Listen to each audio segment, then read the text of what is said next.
Hello everyone. तो आज हम लोग अपना कंप्यूटर साइंस का नेक्स्ट वीडियो स्टार्ट कर रहे हैं। तो इससे पहले हमने जो स्टार्ट किया था, जो हमारा फिनिश हुआ था, के आगे हम स्टार्ट करेंगे। हम लास्ट प्रोसेसर तक बता चुके थे, जिसमें हम लोग यहाँ तक हमारा हो चुका था, इनपुट आउटपुट डिवाइसेस। तो आज हम स्टार्ट यहीं से करेंगे। तो ड्यूरिंग यहाँ से स्टार्ट होगा हमारा। ड्यूरिंग द 1917 के टाइम पे जो हमारे पास लार्ज स्केल इंटीग्रेशंस यानी LSI of the electronic circuit allow to the integration of complete complete CPU on a single chip called the microprocessor. इसके बाद हमारे आए थे एक नए साइंटिस्ट जिसका नाम था Moore. Moore law predicted exponential growth in the number of transistors that could be assembled in the single microchip। 1970s में लार्ज लार्ज स्केल इंटीग्रेशन हुआ और इलेक्ट्रॉनिक सर्किट्स जो कि अलाउ कर दिया इंटीग्रेटेड ऑफ द कंप्यूटर यानी CPU में integrate कर दिए गए, जो एक सिंगल चिप की तरह काम करने लगा। और वो सिंगल चिप्स का नाम अब हो गया माइक्रो प्रोसेसर। मूरे लॉ में जो प्रिडिक्ट हुआ वो exponential growth in the number of transistor, बहुत ज़्यादा एक्सपोनेंशियल ग्रोथ हुआ ट्रांजिस्टर का, at that could be assemble in the single microchip. बाद में चल के उसको एक सिंगल माइक्रोचिप में असेंबल हो गया। असेंबल मीन्स होता है कि छोटे छोटे छोटे छोटे जो हमारे माइक्रोचिप होते थे उनको मिलाकर एक सिंगल में बना दिया गया। और वो जो हमारा फिर इसके बाद 1980 में the processing power of the computer increase exponentially by the integrating around the 3 millions components on the small side chip। 3 million small size chip में वो कंपोनेंट इंटीग्रेट हो गया। इंटीग्रेट मीन्स होता है मिला लेना। Terms as very the large scale integration, large very large scale, ये आता आपसे बहुत बार एग्जाम्स में आ चुका है।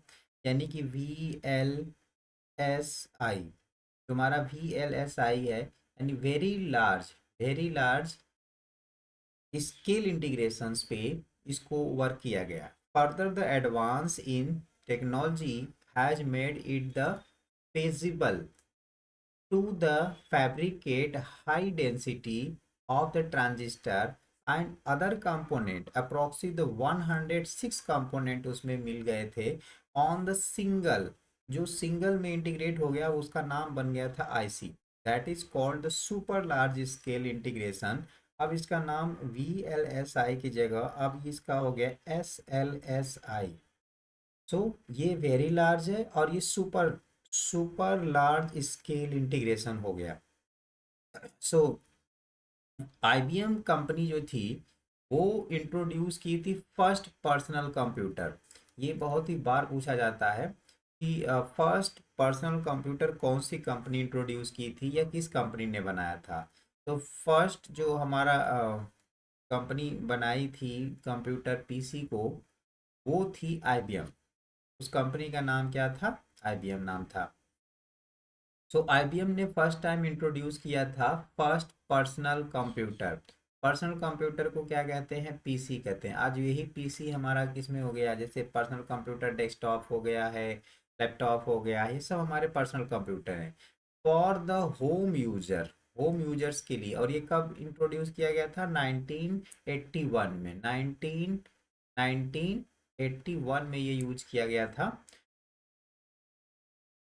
यानी इसको हम बोल सकते हैं कि IBM is the first company which introduce the first personal computer in 1981 for home. Okay, for home. Home पर बैठकर भी कोई कंप्यूटर आसानी से चला सकता था, और वो इंट्रोड्यूस किया गया था IBM कंपनी के द्वारा। And Apple introduce the Macin Macintosh Macintosh and wait, machine machine in 1984। ये जो एप्पल कंपनी थी वो 1984 में इंट्रोड्यूस की, एंड पॉपुलरली ऑफ द जो उसकी पॉपुलैरिटी थी, the popularity of the PC search by the introduction of the graphical users interface, जिसे ग्राफिकल यूजर इंटरफेस कहते हैं, उसको शॉर्ट फॉर्म में क्या कहेंगे, GUI। GUI का फुल फॉर्म क्या होगा, graphical user interface.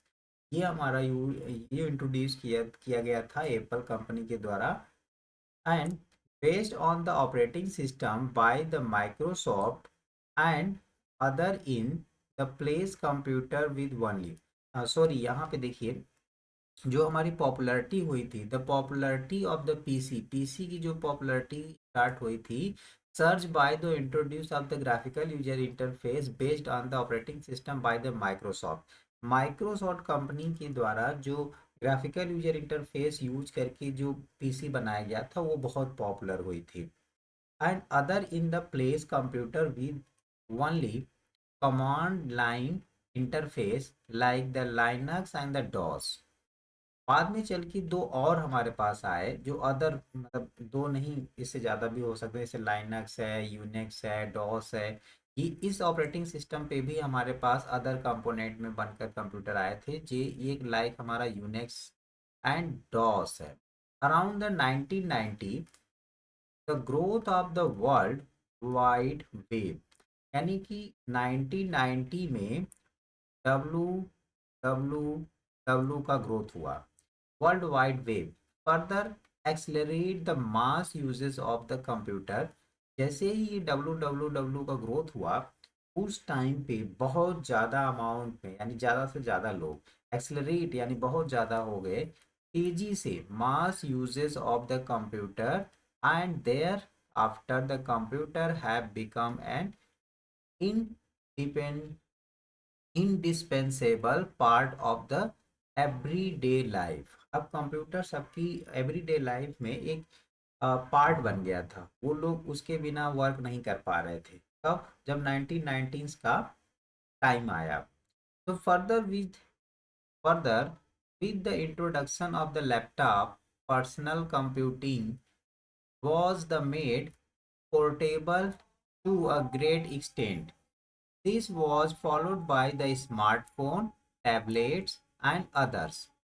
Personal digital assistant, and these devices have leveraged the technological advancement in processor, mini, that means the miniaturizations, faster memories. यहाँ पे जो हमारा मिनिएचराइजेशंस है, मतलब प्रोसेसर को छोटा कर दिया गया, और उसके साथ टेक्नोलॉजी का एडवांसमेंट, यानी बहुत ज़्यादा टेक्नोलॉजी उसमें यूज की गई, और जो कंप्यूटर मेमोरी फास्ट हो गई, हाई स्पीड हो गई, डाटा हमारी कनेक्टिविटी हो गई, यानी speed data and connectivity mechanism, ये सब आकर कंप्यूटर को और ज़्यादा पॉपुलर बना दिया। The next wave of the computing device includes the wearable gadget. I'm sorry, wearable gadget, यानी ऐसी गैजेट्स अब फिर बनने लगी जिसको लोग आसानी से वेयर कर सकते थे, such as smart watch, lens, handband, headphones, etc. Further, the smart appliances are being a part of the Internet of the Things, जिसको हम लोग IoT बोलते हैं, इंटरनेट ऑफ द थिंग्स। ये भी चल के आगे ये एक पार्ट बन गई, by the leveraging of the power of the artificial intelligence.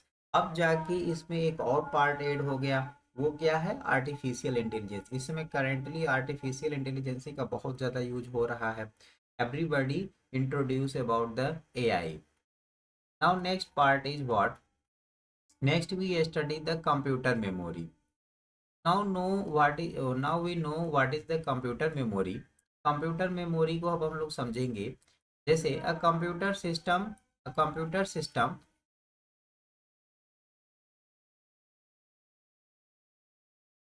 just wait, a computer system need memory to store the data, computer system को डेटा को स्टोर करने के लिए मेमोरी की नीड होती है। And instructions of the processing, processing के लिए जो इंस्ट्रक्शंस होता है, and instructions for the processing. whenever we talk about the memory of the computer system, we usually talk about the main or the primary memory, जो main and the primary memory होगा। The secondary memory also called the storage device, जो दूसरी हमारी secondary memory होती थी उसको हम लोग उसको भी हम लोग स्टोरेज डिवाइस बोल सकते हैं या कहते हैं। Is use to store the data, instructions and result permanently for the future usages. Secondary memory में जो डेटा हमारा स्टोर होता है वो फ्यूचर्स के लिए भी हम यूज कर सकते हैं, वो परमानेंटली स्टोर हो जाता है। नेक्स्ट हमारे पास आता है यूनिट्स ऑफ द मेमोरी। अब यूनिट्स ऑफ मेमोरी क्या होती है? अ computer system uses binary number two store and process data. जो हमारा कंप्यूटर सिस्टम होता है वो जो भी चीज़ें स्टोर करता है वो बाइनरी के फॉर्म में स्टोर करता है। The binary digit is zero and one. जो हमारी बाइनरी डिजिट होती है वो जीरो एंड वन होती है। Binary digit zero and one which are the basic unit of the memory called the bits. जो मेमोरी की एक बेसिक यूनिट होती है जिसे बीट कहते हैं। ठीक है, तो ये जो बाइनरी डिजिट होती है that is the zero one, and which are the basic unit of the memory are called the bits. Further these bits are group together to form a words. अब जैसे हमारे पास जीरो एंड वन है, ये हमारे क्या है? ये beat है। ये मेमोरी की सबसे स्मॉलेस्ट यूनिट बोल सकते हैं हम लोग, ये बीट है। अब जब ये जीरो और वन मिलकर एक ग्रुप बनाते हैं तो बीट्स के बाद जो न्यू हमारा यूनिट बनी वो है वर्ड। ये वर्ड्स, तो ये वर्ड हमारा बीट के बाद, यानी कि four bit equal to one word. जब हम लोग फोर बीट यानी कि फोर बीट लिखेंगे that is equal to one word, that is one word. Now again four bit words is called the one nibble. अब एक बार इसको ध्यान से समझिए, फिर से समझिए। Further these bits are group together to form the words. जब इन बीट्स को हम लोग ग्रुप में रखेंगे तो ये वर्ड्स बनाएगा। एंड फोर बीट वर्ड्स, जब फोर बीट वर्ड्स होगा तो उसको वन निबल कहेंगे। यानी हम बोल सकते हैं कि जो वर्ड हमारा है इसमें फोर बीट वर्ड्स मिलकर वन निबल बन रहा है।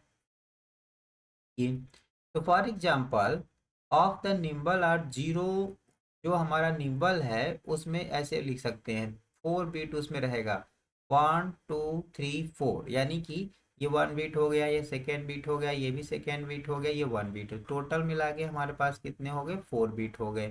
Four bit mean one, four bit. अब ये फोर बीट ग्रुप में है तो इनको वर्ड भी कहेंगे हम, और यही फोर बीट वर्ड्स हमारा वन निबल बनेगा, वन निबल।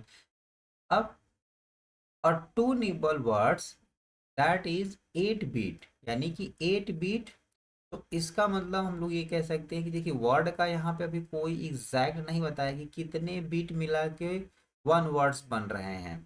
ठीक है, बट हम लोग बोल सकते हैं कि फोर बीट से लेस होना चाहिए। ठीक है, यानी कि अगर टू बीट भी हम मिला दें, टू बीट मिलाएंगे तो ग्रुप बन जाएगा, वन बीट रहेगा तो सिंगल बीट हमारा रहेगा। लेकिन जीरो और वन दो बीट अगर हम मिलाएंगे तो दो बीट हमारा एक ग्रुप में आ गया। तो दो बीट हमारा अगर ग्रुप में आ गया तो इनको हम लोग वन वर्ड बोल सकते हैं। नाउ अगेन हमारे पास two nibble, two nibble means अब हमारे पास एट बीट, यानी कि एट बीट मिलकर वो हमारा बनेगा एट बीट वर्ड्स, या टू निबल्स मिलके वो हमारा एक बाइट बनेगा। अब यहीं से हमारा स्टार्ट हो जाता है। तो कंप्यूटर में हम लोग क्या क्या सीखे? मेमोरी की यूनिट हमारी कौन कौन सी हो गई? पहली हमारी यूनिट हो जाएगी बिट, जो जीरो और वन में होगी। दूसरी यूनिट हमारी होगी वर्ड। सो एक मिनट।